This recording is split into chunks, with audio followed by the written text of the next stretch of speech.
ॐ ह्रीं नमो अर्हन्ताम्।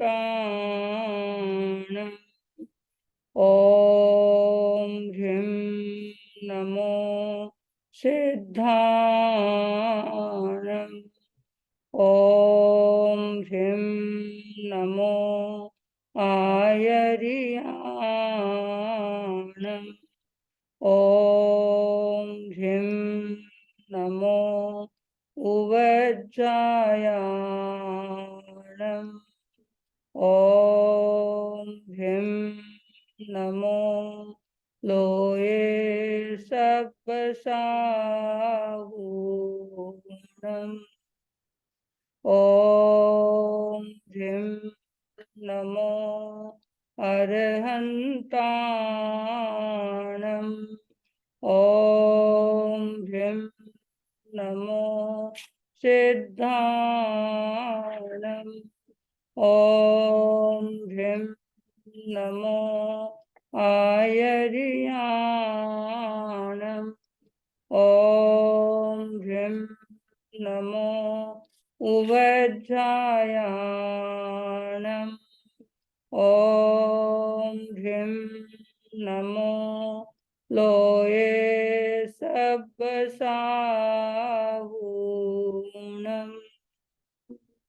ॐ ह्रीं नमो अर्हन्ताणम्।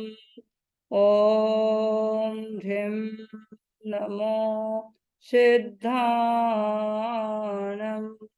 ॐ ह्रीं नमो आयर्याणम्। ॐ ह्रीं नमो उवज्जायाणम्। ॐ ह्रीं नमो लोये सप्पसाहूणम्।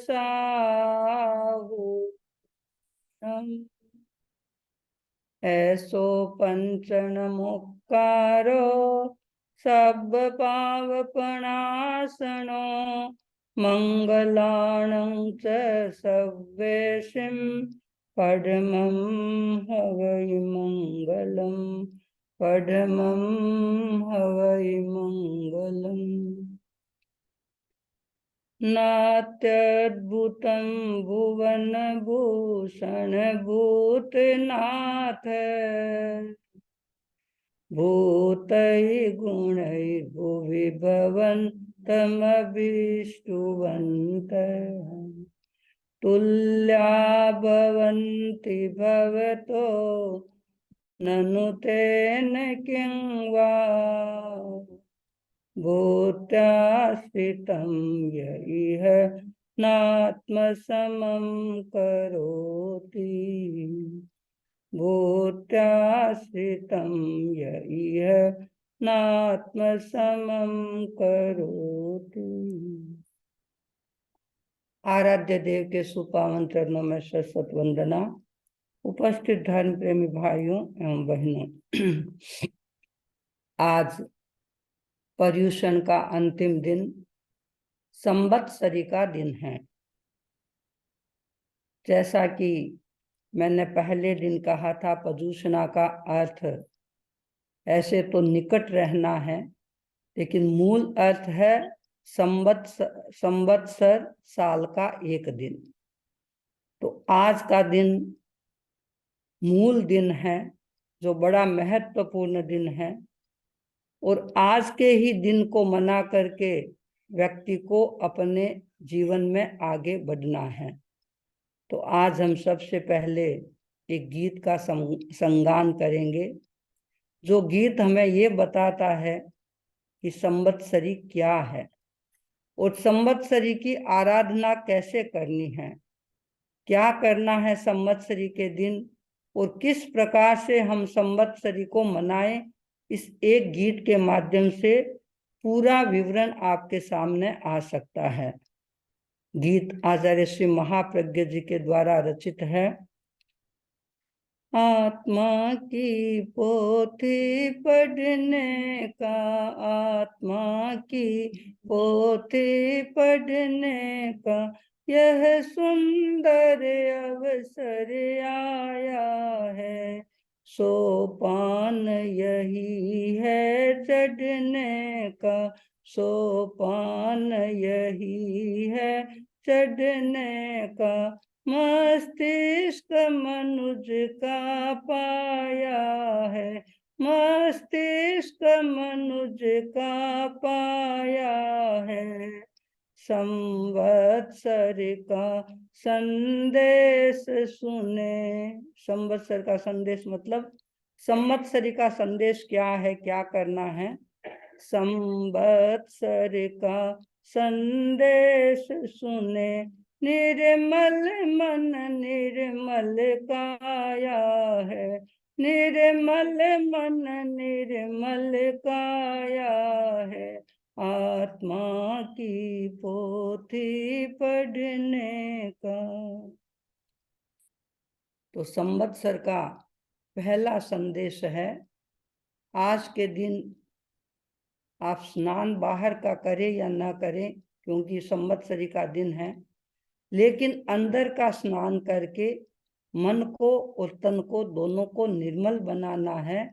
दोनों को निर्मल बनाने का आज का दिन है, आज के पर्व का संदेश है।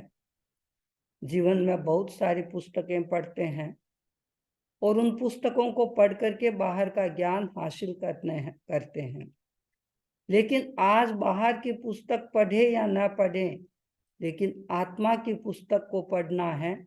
और जो व्यक्ति आत्मा की पुस्तक को पढ़ेगा वह व्यक्ति संवत्सरी की सही आराधना कर सकेगा। तो आज तो अपने आप का निरीक्षण करना है, अपनी आत्मा की पोथी को पुस्तक को पढ़ना है, उससे सही मायने में संवत्सर की आराधना हो सकेगी। अब आगे क्या करना है। जीवन की पोथी के पहले पन्ने में मैत्री मंत्र लिखो, जीवन की पोथी के पहले पन्ने में मैत्री मंत्र लिखो, सिर दर्द समूल मिटाने का, सिर दर्द समूल मिटाने का, यह सुंदर अवसर आया है, आत्मा की पोथी पढ़ने का। तो इस जीवन की पुस्तक के पहले पृष्ठ पर यदि कोई शब्द लिखना है तो वह है मैत्री। और मैत्री एक ऐसा शब्द है, सुनने में भी अच्छा लगता है, यदि जीवन में उतर जाए तो जीवन की धारा बदल जाती है। जब जब मन में किसी के प्रति अमैत्री के भाव आते हैं, जाने अनजाने मन भारी बन जाता है और कितना तनाव आ जाता है। तनाव के कारण सिर भारी होता है, दर्द हो सकता है, अनेक बीमारियां हो सकती है। इसलिए आचार्य श्री महाप्रज्ञ जी ने लिखा, तन मन को स्वस्थ करने का ये पर्व है। ये तन को ही नहीं मन को भी स्वस्थ बनाता है, क्योंकि लोग तपस्या करते हैं तो उससे तन भी स्वस्थ होता है, और खमत कामना करते हैं, मैत्री करते हैं तो उससे मन स्वस्थ होता है। तो तन मन स्वस्थ होता है। और दूसरी बात है कि शरीर का सिर पर जो भार होता है वह भार हल्का हो जाता है, तो सिर दर्द भी समाप्त हो जाता है। भूलो भूलो उसको भूलो, जो कटुता का व्यवहार हुआ, भूलो भूलो उसको भूलो, जो कटुता का व्यवहार हुआ, जीवन को सरस बनाने का, जीवन को सरस बनाने का, यह सुंदर अवसर आया है, आत्मा की पोथी पढ़ने का, यह सुंदर अवसर आया है, आत्मा की पोथी पोथी पढ़ने का। दूसरी बात है, ये पर्व भूलने का पर्व है, क्योंकि जो व्यक्ति जितना भूलना जानता है, ये भी सापेक्ष है, किसको भूलना है किसको याद रखना है, लेकिन उसको भूलना है जो हमें भारी बनाता है, तो ये पर्व भूलने का पर्व है। और जो व्यक्ति भूल जाता है, किसी ने मुझे हर्ट किया या मैंने किसी को हर्ट किया, तो खमत खामना दोनों साइड से करके व्यक्ति भूल जाता है। और जो भूलना जानता है वह जीवन को सरस बना लेता है, क्योंकि नीरसता कभी भी अच्छी नहीं लगती है, किसी को भी अच्छी नहीं लगती। जीवन हंसता खिलता बोलता होना चाहिए, तो जहाँ सरसता होती है वहाँ आनंद होता है। तो ये जीवन को सरस बनाने का पर्व है। उस जीवन सरस तभी बनेगा जब मन हल्का होगा। खोलो अब वैर विरोधों की गांठें जो गुलती आई है। खोलो अब वैर विरोधों की गांठें जो गुलती आई है। तन मन को स्वस्थ बनाने का, तन मन को स्वस्थ बनाने का यह सुंदर अवसर आया है। आत्मा की पोथी पढ़ने का यह सुंदर अवसर आया है। आत्मा की पोथी पढ़ने का। अगली बात है, ये पर्व गांठ को खोलने का पर्व है। गांठ को लगाना आसान हो सकता है, व्यक्ति बात बात में लगा लेता है, लेकिन गांठ को खोलना बड़ा मुश्किल होता है। और गांठ गहरी हो जाती है तो वह जीवन में समस्याएं पैदा करती है। चाहे गांठ शरीर में हो, चाहे गांठ मन में हो, चाहे गांठ मस्तिष्क में हो, कहीं भी हो समस्या पैदा करती है। क्योंकि छोटी सी गांठ होते भी व्यक्ति इतना घबरा जाता है और तत्काल डॉक्टर के पास पहुंचता है, टेस्टिंग हो जाती है, जब सब कुछ ठीक है तो उसके बाद मन में शांति आती है। तो वैसे ही मन में भी यदि किसी के प्रति गांठ गहरी हो तो आज के दिन प्रतिक्रमण करके उस गांठ को खोलना है। और गांठ को खोल देंगे, गांठ को हल्की कर लेंगे, तो तन भी स्वस्थ और मन भी स्वस्थ। तो ये पर्व हर दृष्टि से व्यक्ति को स्वस्थ बनाने का पर्व है। क्यों खोज शांति की बाहर में, वह अपने मन की छाया है। क्यों खोज शांति की बाहर में, वह अपने मन की छाया है। उपशम की शक्ति बढ़ाने का, उपशम की शक्ति बढ़ाने का यह सुंदर अवसर आया है। संवत्सर का संदेश सुने, निर्मल मन निर्मल काया है। आत्मा की पोथी पढ़ने का। आगे बताया गया, हम शांति की खोज बाहर करते हैं, व्यक्ति पता नहीं कहाँ कहाँ जाता होगा, कितना कुछ करता है, लेकिन जो चीज हमारे भीतर है वह बाहर नहीं मिल सकती।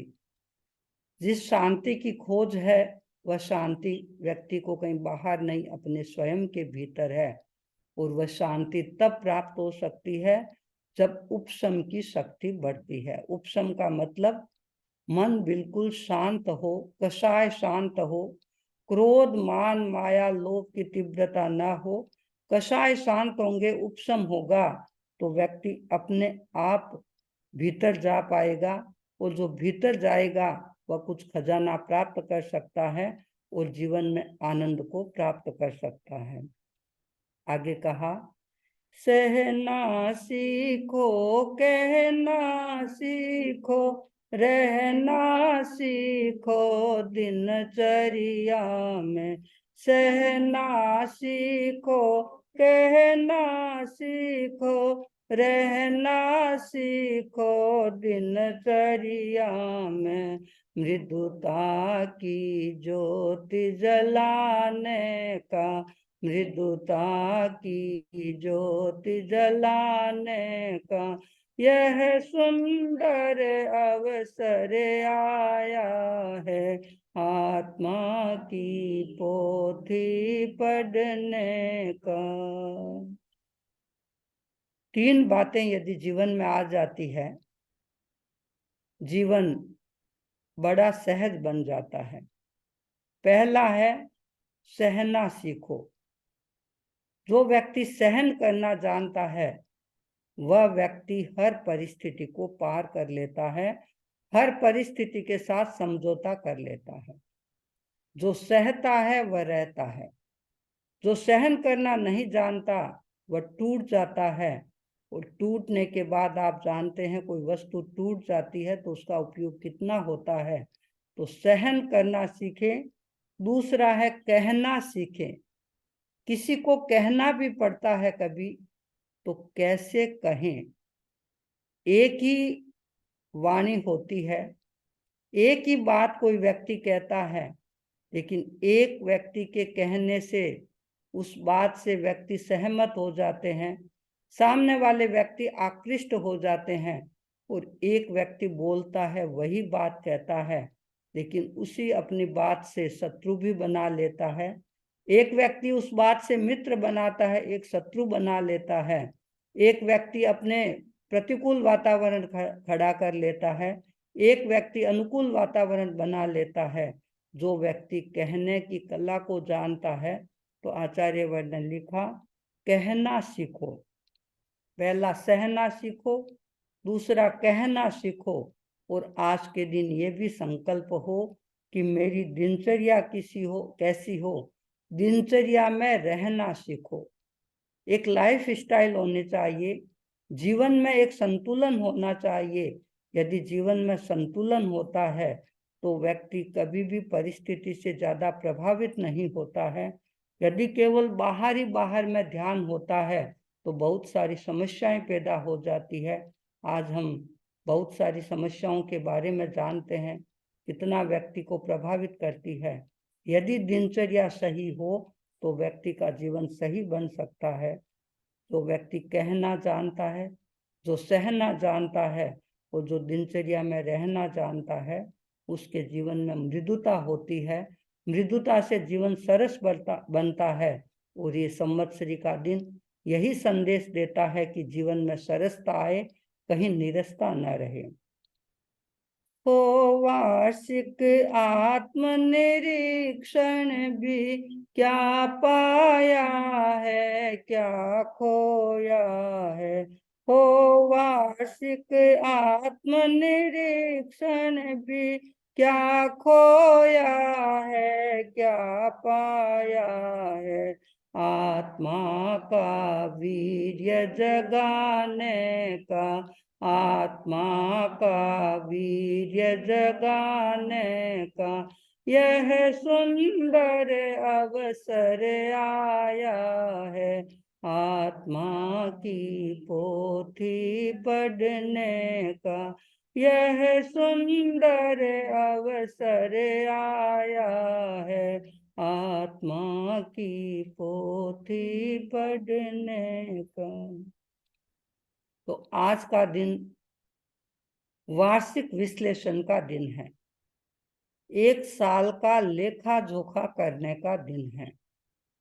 आज के दिन अतीत का स्मरण भी करना है, अतीत को बहुत ज्यादा याद करना है, और याद भी उस अतीत को करना है जो अतीत हमें भारी बना रहा है, जिनके साथ कभी कटुता का व्यवहार हो गया हो। तो आचार्य वर ने लिखा कि व्यक्ति में इतनी शक्ति होती है अपनी शक्ति को बढ़ा करके वो हर किसी से खमत खामना कर सकता है, झुक सकता है। तो हमारे भीतर तो अनंत शक्ति है, उस शक्ति का उपयोग करें और उपयोग करके आत्मविश्लेषण करके जहां कहीं दर्द है उस दर्द पर अंगुली टिकाएं। जहां कहीं मेरा द्वेष का भाव है, जहां कहीं किसी के साथ शत्रुता का भाव है, जहां कहीं किसी के प्रति मन मुटाव का भाव है, तो आज वार्षिक विश्लेषण करके उसको हल्का बनाने का पर्व है। जो अंतर दर्शन पाएगा वह महाप्रज्ञ कहलाएगा। जो अंतर दर्शन पाएगा वह महाप्रज्ञ कहलाएगा। अपनी आत्मा में आने का यह सुंदर अवसर आया है। अपनी आत्मा को पाने का यह सुंदर अवसर आया है। आत्मा की पोथी पढ़ने का यह सुंदर अवसर आया है। सोपान यही है बढ़ने का, मस्तिष्क मनुज का पाया है। संवत्सर का संदेश सुने, निर्मल मन निर्मल काया है। आत्मा की पोथी पढ़ने का। तो अंतर्दर्शन का ये पर्व हम सबको यही प्रेरणा देता है कि आज के दिन को हम वास्तविक रूप से मनाएं, न कि केवल औपचारिक रूप से मनाएं। उपवास कर लिया, बैठ करके प्रतिक्रमण भी कर लिया, लेकिन दिल के किसी कोने में यदि कहीं कटुता है और उस कटुता को न धोया तो पर्व हमारा वास्तविक रूप में उस पर्व की आराधना नहीं कर पाएंगे। तो ये आत्मा का पर्व है और आत्मा में तो आनंद ही आनंद है, आत्मा में ज्ञान ही ज्ञान है, आत्मा में शक्ति ही शक्ति है। तो हम उन सब को जान करके अपनी शक्ति को बढ़ा करके, शक्ति को जगा करके और शक्ति का उपयोग करके सरल हृदय से खमत कामना करके आज के इस पर्व की आराधना करेंगे।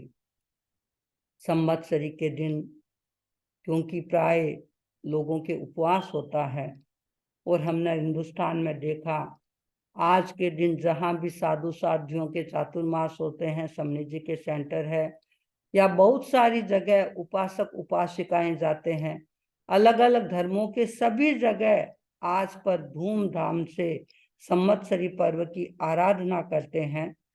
और प्राय मैंने देखा जहाँ हमारे साधु साध्वियों के चातुर्मास होते हैं, समनी जी जाते हैं, जितने समय तक लोग स्थिरता से बैठते हैं, व्याख्यान चलता है, प्रवचन चलता है और व्याख्यान में इतिहास का वाचन होता है। मैंने बड़े शहरों में तो देखा कि सुबह बहुत जल्दी शुरू हो जाता है और सायंकालीन कहीं 5 बजे तक 6 बजे तक पूरे दिन व्याख्यान चलता रहता है और लोग अष्टप्रहरी पोषद करते हैं, 6 प्रहरी पोषद करते हैं। तो पूरे दिन व्याख्यान श्रवण करके और अच्छी तरह से इस पर्व की आराधना करते हैं। यहाँ हम थोड़े से समय के लिए हम भी थोड़ी सी इतिहास की बातों की चर्चा यहाँ पर करेंगे, क्योंकि जिस जगत में हम जी रहे हैं उस जगत के विषय में भी बहुत सारे प्रश्न कभी उठते हैं। ये विश्व किसने बनाया, किससे बना, कब बना, विश्व कैसे बना और मूल तत्व क्या है। क्योंकि हमें यदि भगवान ऋषभ तक आना है तो इन प्रश्नों की चर्चा करते हुए हम वहां तक पहुंच सकेंगे। तो सबसे पहला प्रश्न है कि विश्व किसने बनाया। जैन दर्शन के अनुसार इस विश्व का निर्माता कोई भी व्यक्ति नहीं है, कोई ईश्वर नहीं है। इसलिए इसका उत्तर सीधा सा है कि विश्व को किसी ने नहीं बनाया। विश्व किस से बना? किस से बना? क्या ईंट से, पत्थर से, सीमेंट से, चूने से, इन सब से बना है? जैन दर्शन के अनुसार विश्व के मूल में दो हैं, जीव और अजीव। विश्व बना है जीव और अजीव, इन दो तत्वों से विश्व बना है। तो विश्व को बनाने वाला कोई नहीं, और विश्व बना किससे है? जीव और अजीव से। तीसरा प्रश्न है, विश्व कब बना? ये बड़ा प्रश्न है, और इसका उत्तर देना, सीमा में बांधना, ये भी बड़ा मुश्किल है, क्योंकि साइंस जहां तक पहुंच पाई है, जैन धर्म तो उससे बहुत आगे है। इसलिए उत्तर दिया गया कि विश्व कब बना इसका कोई अता पता नहीं है, क्योंकि अतीत में जितने पुद्गल परमाणु थे, अतीत में जितनी कुछ आत्माएं थी, एक तो परमाणु न घटा है, न बढ़ा है, और न भविष्य में घटेगा और न बढ़ेगा। इसलिए हम ये नहीं कह सकते कि इस युग की, इस विश्व की आदि कब हुई थी, प्रारंभ कब हुआ था, क्योंकि जब से पुद्गल परमाणु जीव चले आ रहे हैं, तब से ये विश्व चला आ रहा है। विश्व कैसे बना? एक तो प्रश्न था किस से बना, तो जीव और अजीव से बना। कैसे बना? कैसे बना में भी जीव और अजीव ही आएंगे, क्योंकि जैन दर्शन मानता है कि सृष्टि का निर्माण किससे हुआ? जब एक से दो तत्व आपस में मिले तो ये सारा विस्तार होता रहा। सारे एक से दो तत्व मिलते हैं, आप मकान बनाते हैं, आप क्या लाते हैं? सीमेंट लाते हैं, सीमेंट में पानी डालते हैं, कोई चूना लाता है, कुछ और कोई चीजें होती है, तो कितनी चीजें मिलकर के किसी वस्तु का निर्माण करती है। तो जीव अजीव का इंटरेक्शन हुआ, उससे ये विश्व बना। और इसके मूल में क्या है? तो मूल में भी है जीव और अजीव। तो जैन दर्शन के अनुसार यदि विश्व को समझना हो तो जीव और अजीव को समझ सकते हैं। तो जिस विश्व की आदि नहीं है, ये क्रम चलता आ रहा है, तो इस क्रम को हम यदि देखें तो 12 खंडों में ये परिवर्तन का जो चक्र है, इसे काल क्रम कहा गया जैन दर्शन में। तो इसके 12 विभाग किए गए। 6 को उत्सर्पिणी काल कहा जाता है और 6 को अवसर्पिणी काल कहा जाता है।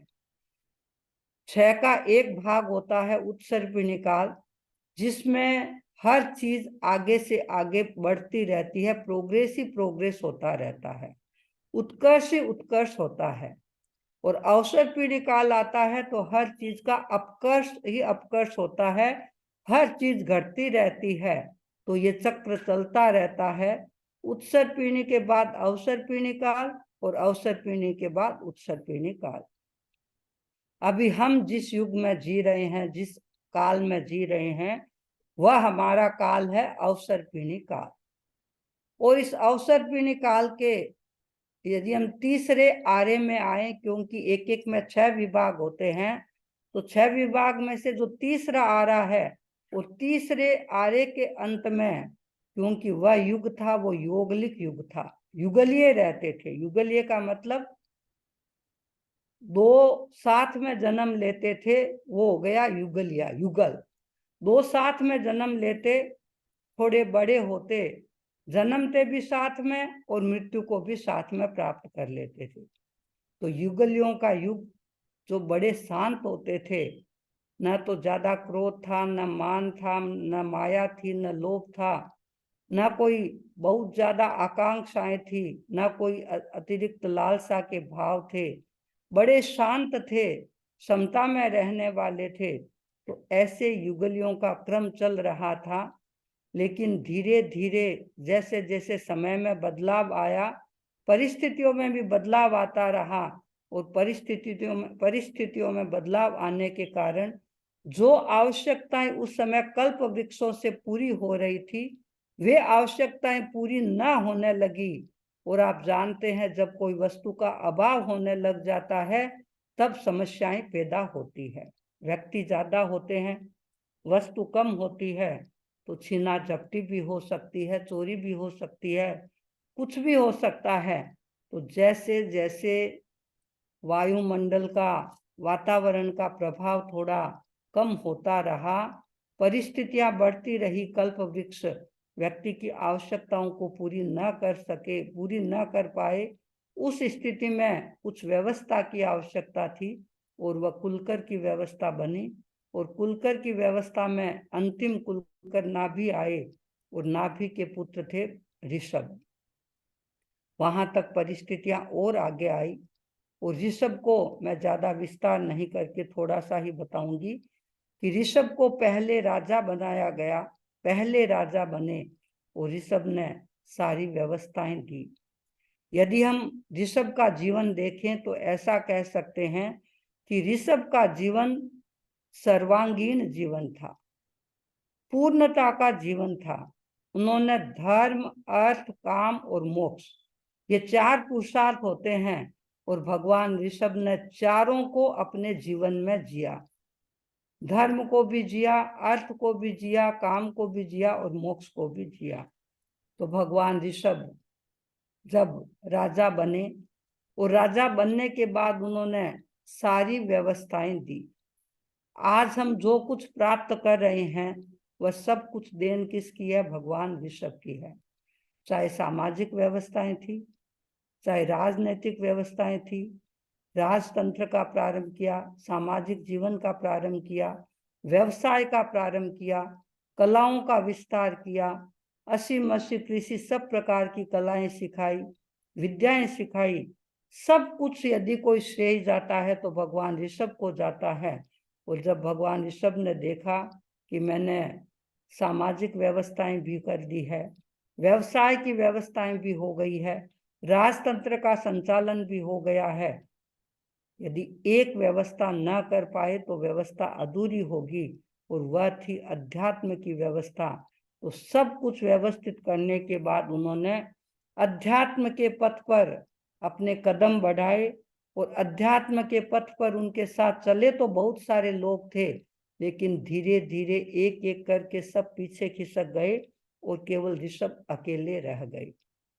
और ऋषभ ने साधना करते हुए केवल ज्ञान को प्राप्त किया और केवल ज्ञान को प्राप्त करने के बाद तीर्थ की स्थापना की और वे पहले तीर्थंकर कहलाए।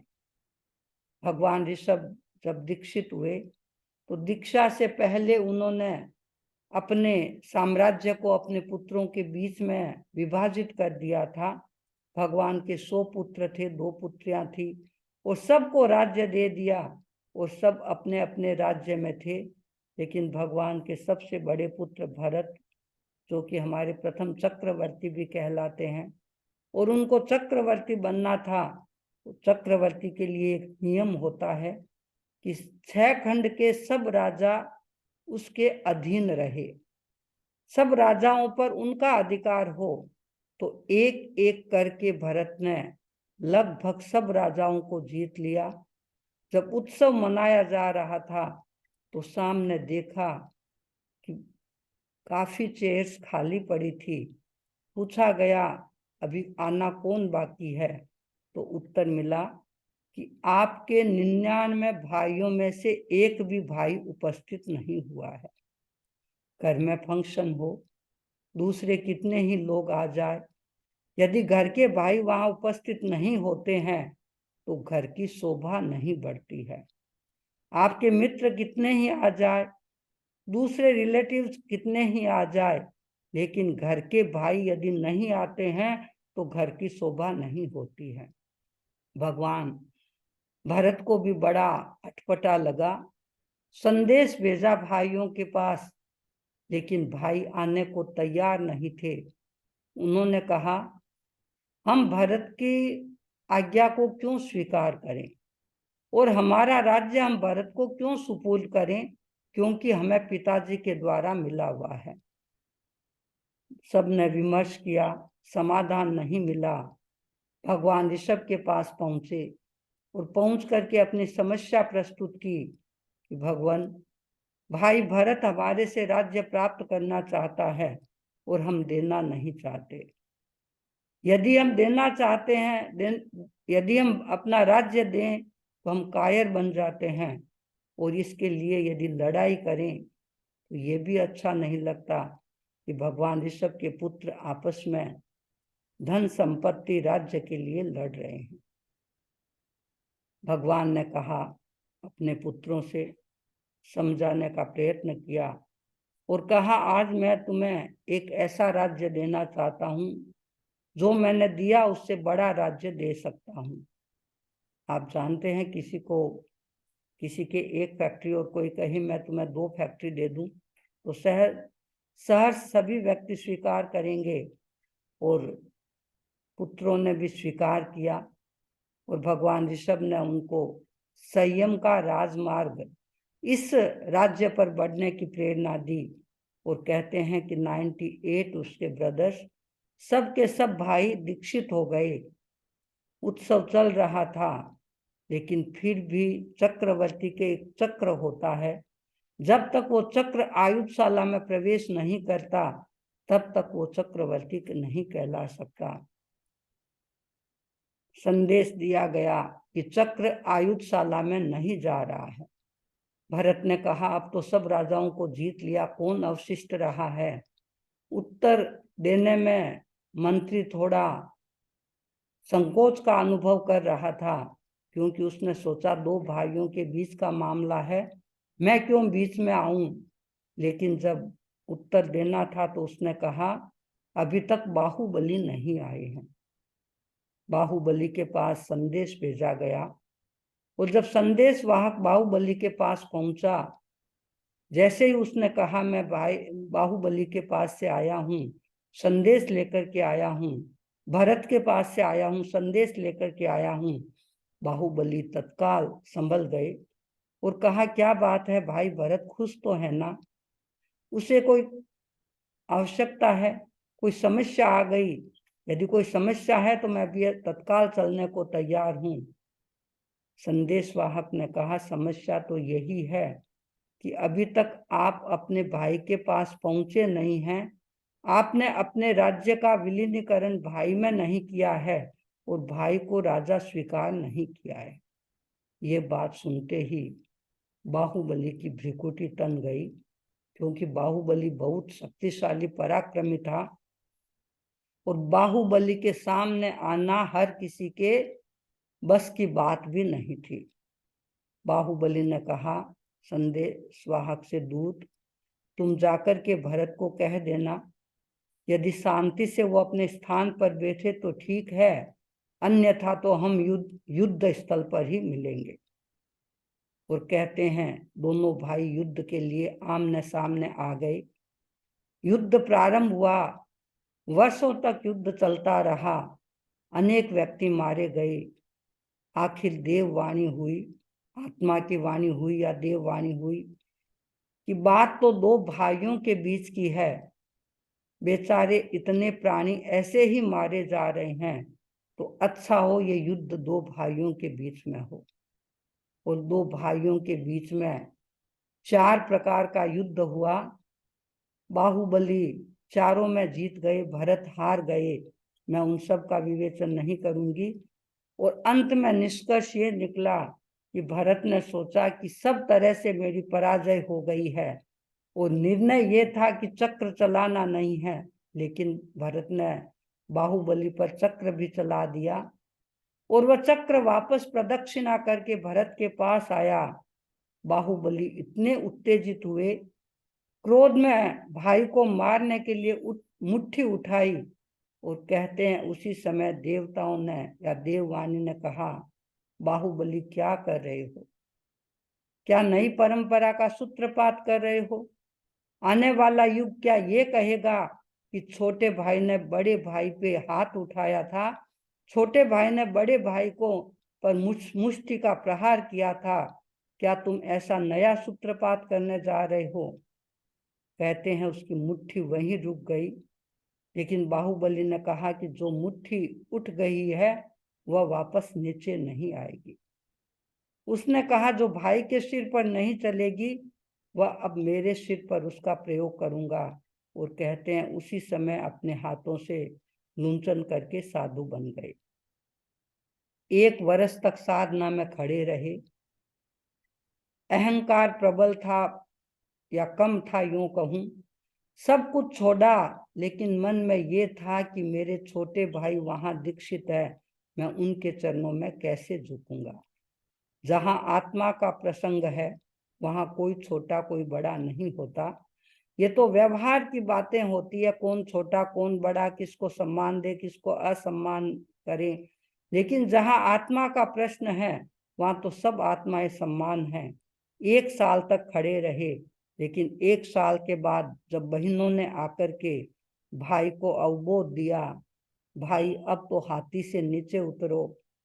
बाहुबली ने सोचा, मैं तो नीचे धरती पर खड़ा साधना कर रहा हूं, आवाज तो बहनों की लग रही है, कौन सा हाथी है।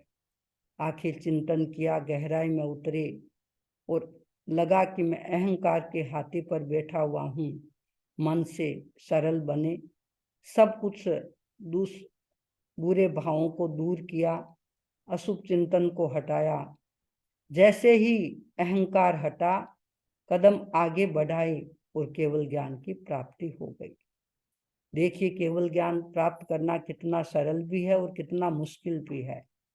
1 साल से खड़े थे, केवल ज्ञान की प्राप्ति नहीं हुई, लेकिन इतना सा अहंकार उसमें बाधक बन रहा था। और जैसे ही अहंकार को दूर किया, आत्मा का प्रकाश जाग उठा और अपने स्वरूप में आ गए। हम अपने तीर्थंकरों के इतिहास को देखें। हमारे 24 तीर्थंकर हुए हैं। भगवान ऋषभ पहले हुए और भगवान महावीर अंतिम हुए। भगवान महावीर का जीवन साधना का जीवन तो हर तीर्थंकर का रहा है, लेकिन हम भगवान महावीर के जीवन को देखें, क्योंकि पर्युषण पर्व के दौरान महावीर के जीवन को पढ़ा भी जाता है, सुनाया जाता है। लक्ष्य एक ही होता है कि हम किसी भी महापुरुष के जीवन को सुनकर के या किसी भी घटना को सुनकर के आज के दिन को सही रूप में मना सके। लक्ष्य यही होता है। तो भगवान महावीर, जिनका जीवन समता का जीवन था, क्योंकि कष्ट बहुत आए भगवान महावीर के जीवन में, लेकिन भगवान महावीर अडोल बनकर के खड़े रहे, कभी कष्टों से घबराए नहीं और 12 वर्षों तक कठिन साधना करते हुए कभी अनुकूल उपसर्ग आए, कभी प्रतिकूल उपसर्ग आए, सब परिस्थितियों में समता को समभाव रखते हुए आगे बढ़े और अपनी साधना करके अपने लक्ष्य को प्राप्त किया, केवल ज्ञान की प्राप्ति की। और भगवान महावीर का जब निर्वाण हुआ, भगवान महावीर के गणधर थे, 11 गणधर थे जो सब ब्राह्मण जाति से आए थे। और भगवान महावीर के पास जो प्रथम गणधर गौतम थे, गौतम भगवान महावीर के प्रथम शिष्य रहे हैं, या यूं कह सकते हैं कि अंत्यवासी शिष्य रहे हैं। भगवान महावीर के साथ गौतम का जो अनुराग था, प्रशस्त अनुराग था, वह सबको विदित ही है। तो गौतम स्वामी ने भगवान महावीर के, या यूं कहीं गणधरों ने भगवान महावीर ने जो सूत्र रूप में दिया, उसको अर्थ रूप में प्रस्तुत किया। और आज जो ये आगम वाणी हमें उपलब्ध होती है, उसका श्रेय हमारे गणधरों को जाता है। उन्होंने गुंथित किया था और आज हमारे सामने ये प्रस्तुत है, जिसको हम प्रमाण मान करके और उसी के आधार पर अपनी जीवन की यात्रा, संयम यात्रा को आगे बढ़ाते हैं। भगवान महावीर के बाद, क्योंकि जब तीर्थंकर होते हैं तब आचार्य की अपेक्षा नहीं रहती, भगवान महावीर के बाद हमारे आचार्यों की परंपरा शुरू होती है। और आचार्यों की परंपरा में सबसे पहले आचार्य होते हैं आचार्य सुधर्मा। श्वेतांबर परंपरा के अनुसार आचार्य सुधर्मा हमारे प्रथम आचार्य हुए, क्योंकि गौतम गणधर तो उसी दिन, जिस दिन भगवान महावीर को निर्वाण हुआ, उसी दिन केवल ज्ञान हो गया। और केवल ज्ञान प्राप्त होने के बाद वो संघ की साधना वारना नहीं करते, तो आचार्य बने सुधर्मा स्वामी। और सुधर्मा स्वामी के पट्टधर बने जम्बू स्वामी। तो हमारे यहाँ आचार्यों की भी बड़ी प्रशस्त परंपरा है।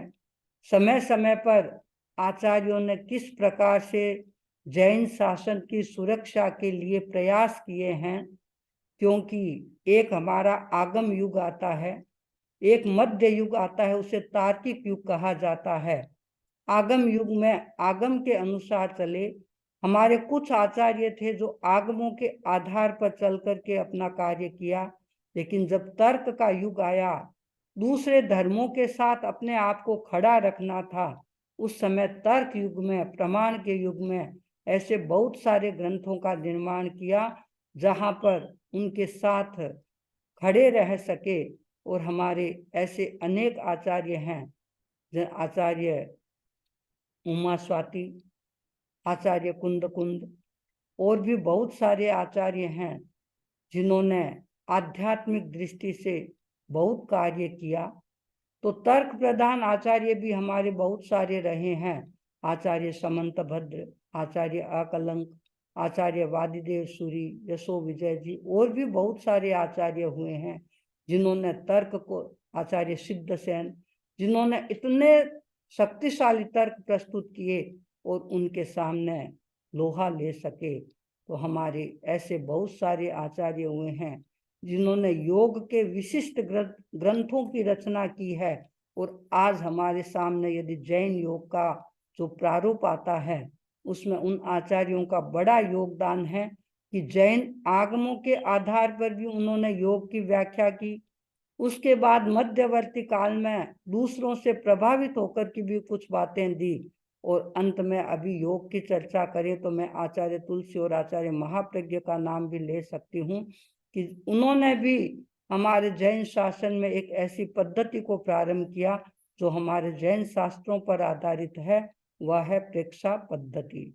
तो ऐसे हमारे जैन आचार्य जिनका बहुत बड़ा योगदान है जैन धर्म को आगे बढ़ाने का, क्योंकि आचार्य का बड़ा दायित्व होता है अपने पीछे सशक्त आचार्य को लाने का। और पुराने जमाने में देखें तो आचार्य ऐसी खोज भी करते थे कि मेरे पीछे कौन आ सकता है। तो ऐसे आचार्यों की परंपरा, जिन आचार्यों ने जैन शासन को आगे बढ़ाया, कितने कितने परिवर्तन किए, क्रांतिकारी कदम उठाए और जैन शासन की नींव को गहरा किया, तो उन्हीं आचार्यों की परंपरा में, क्योंकि बहुत सारे आचार्यों का जीवन तो हम केवल सुनते हैं, हमने उन आचार्यों को अपनी आंखों से नहीं देखा, वे हमारे लिए इतिहास के विषय हैं, लेकिन इतिहास भी बड़ा रोचक होता है, सरस होता है। यदि आचार्यों का जीवन भी विस्तार से सुने तो पता चलता है कि एक एक आचार्य ने अपने जीवन में कितना कितना कार्य किया है। तो मैं वर्तमान की यदि बात करूं, क्योंकि मैं तेरापन धर्म संघ में भी देखूं, आचार्य श्री महाश्रमण जी 11वें आचार्य है और आचार्य भिक्षु पहले आचार्य हुए हैं। हमने आचार्य भिक्षु को अपनी आंखों से नहीं देखा, लेकिन परंपरा से सुनते आ रहे हैं, इतिहास में पढ़ते आ रहे हैं आचार्य भिक्षु का जीवन कैसा था।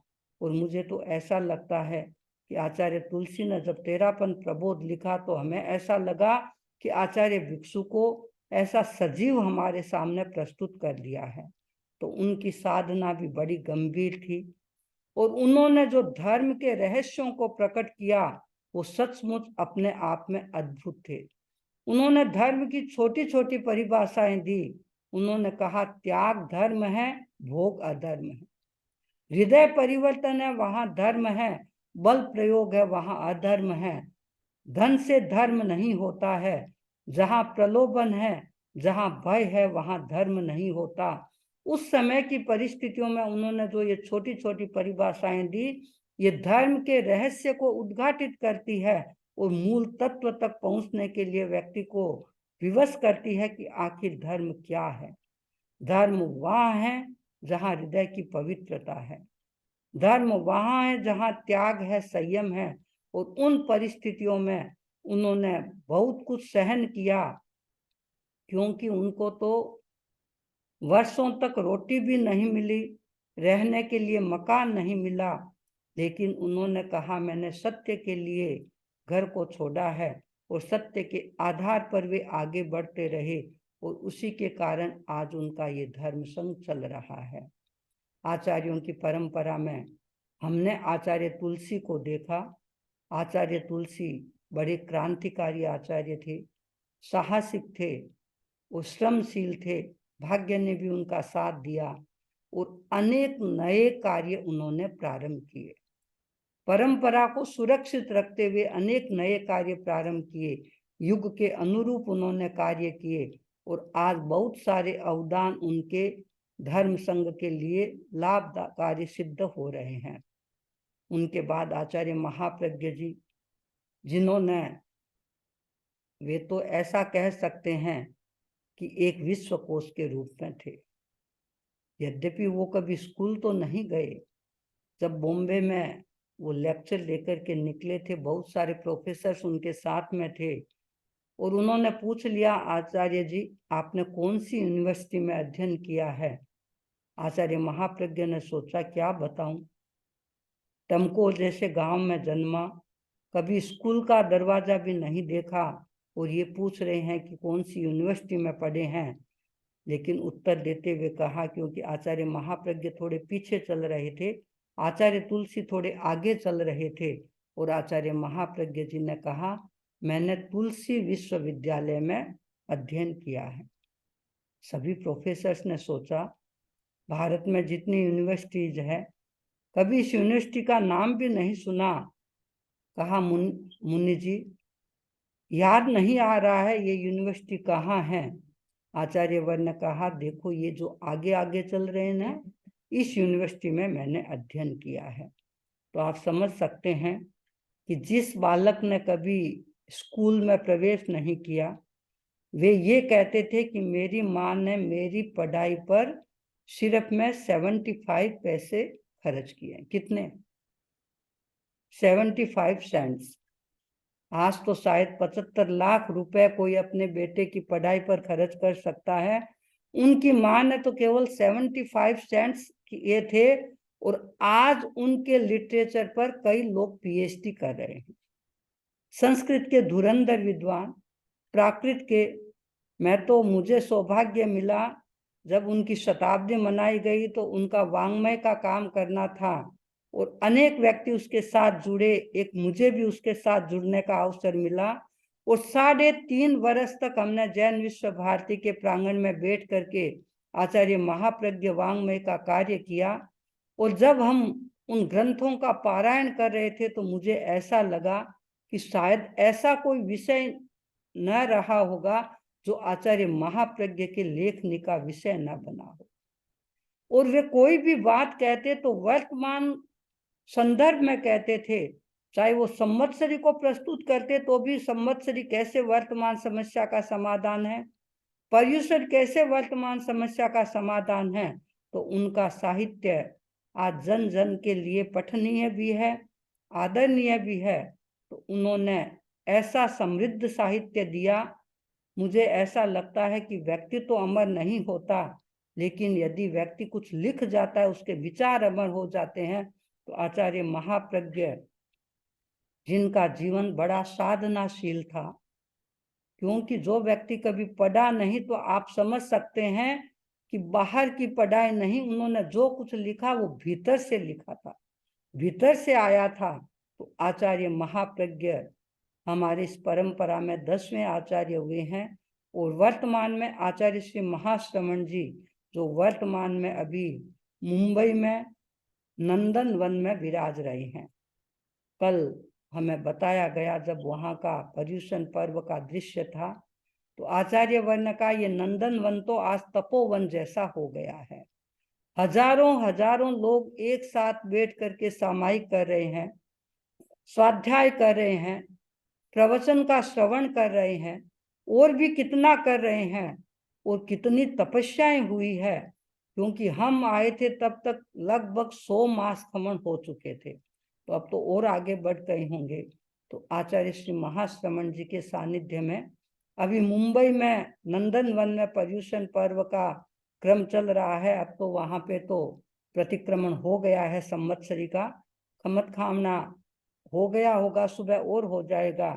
तो वर्तमान में हम आचार्य श्री महाश्रमण जी के नेतृत्व में अपनी साधना कर रहे हैं, जिनका जीवन श्रम का प्रतीक है, जिनका जीवन समता का प्रतीक है, जिनका जीवन सहजता का प्रतीक है, जिनका जीवन मृदुता का प्रतीक है, और जिनका जीवन, जिनके मुख पर हमेशा मुस्कुराहट रहती है, हर परिस्थिति में अपने आप को सम रखते हैं।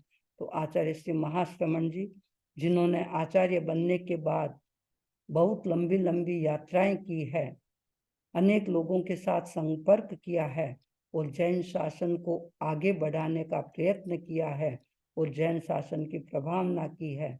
तो आज इस संवत्सरी महापर्व पर हम सभी जैनाचार्यों को, चाहे किसी भी समाज से, किसी भी संप्रदाय से संबंधित हो, हम सभी जैनाचार्यों को याद करते हैं, सबके प्रति अपना सम्मान प्रदर्शित करते हैं, और जहाँ जिस रूप में पर्युषण पर्व की आराधना कर रहे हैं, हम सबके प्रति मंगल कामना करते हैं। और आज इस पर्युषण पर्व के दिन, जो कि हम जैन विश्व भारती ह्यूस्टन में बैठ करके मना रहे हैं, तो आज के दिन हम सबके प्रति ये मंगल कामना कर रहे हैं। ये पर्युषण पर्व, आज का ये संवत्सरी का दिन हमारे जीवन में एक ऐसी उमंग पैदा करे, ऐसा आनंद पैदा करे और ऐसे समाधि के भाव पैदा करें। तो आनंद और समाधि के भाव पैदा करने वाले हम स्वयं हैं। यदि हमारे भीतर ऐसी निर्मलता, पवित्रता आ जाए तो आनंद ही आनंद है, समाधि ही समाधि है। तो आज हम याद रखें, सायंकालीन प्रतिक्रमण करके सबसे सरल हृदय से खमत कामना करना है, स्वयं को भी झुकना है और सामने वाले को भी झुकाने का प्रयत्न करना है। दोनों तरफ से ये होगा तो निश्चित रूप से हम संवत्सरी महापर्व की आराधना कर सकेंगे। इन्हीं मंगल भावों के साथ ओम अरहम।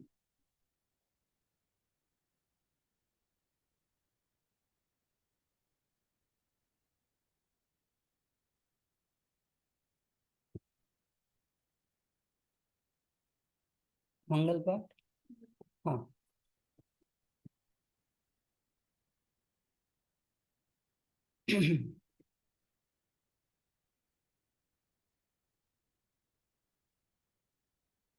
आज सायंकालीन प्रतिक्रमण का समय 7:15 बजे का रखा हुआ है। 7:15 पे सब आ जाएं, जिनको पोषद और लेना हो वो भी लें और प्रतिक्रमण में सही समय पे उपस्थित हो जाए।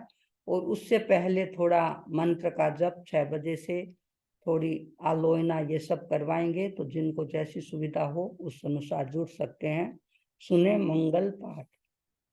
तत्तारि मंगलम, अरहंता मंगलम, सिद्धा मंगलम, साहु मंगलम, केवली पन्नतो धम्मो मंगलम। चत्तारि लोगुत्तमा, अरहंता लोगुत्तमा, सिद्धा लोगुत्तमा, साहु लोगुत्तमा, केवली पन्नतो धम्मो लोगुत्तमो। चत्तारि शरणं पवज्जामि, अरहंते शरणं पवज्जामि, सिद्धे शरणं पवज्जामि, साहु शरणं पवज्जामि, केवली पन्नतम धम्मम शरणं पवज्जामि। विघ्नहरण मंगल करण स्वाम भिक्षुनो नाम, गुण औलख सुमिरन किया, सरे अचिंत्य काम, सरे अचिंत्य काम, सरे अचिंत्य काम।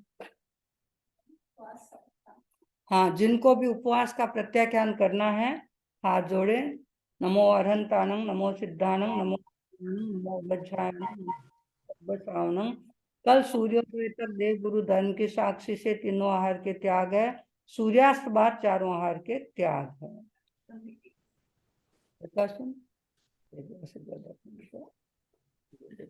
सूर्यास्त बाद चारों आहार के त्याग।